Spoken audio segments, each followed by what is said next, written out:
خواہشات کا پورا ہونا قبولیت کی علامت نہیں۔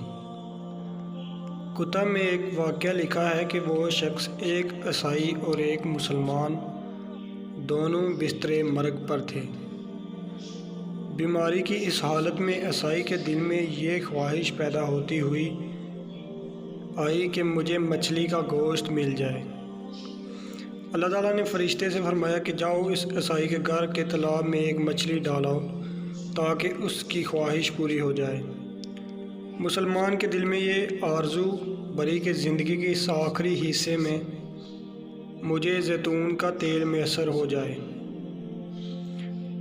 اللہ پاک نے فرشتے کو حکم دیا کہ اس کی الماری کے اندر زیتون کا تیل ہے، جاؤ اسے گرا دو۔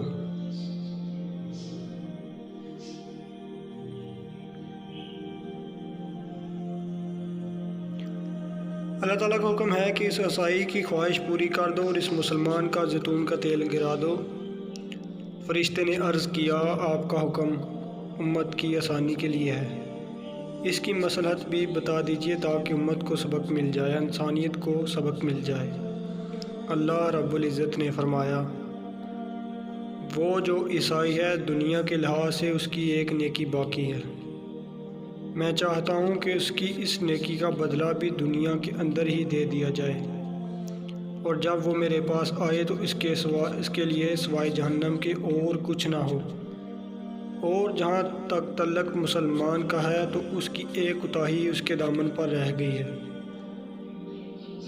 میں چاہتا ہوں کہ اس کی وہ خواہش ٹوٹے اور وہ اس پر صبر کرے، اور جب وہ میرے پاس آئے تو اس کے لیے سوائے جنت کے کچھ اور نہ ہو۔ تو اس لیے اگر آپ کی کوئی خواہش پوری نہیں ہوتی تو اس میں اللہ تعالیٰ آپ کے لیے آخرت میں بھلائی عطا فرمائے گا۔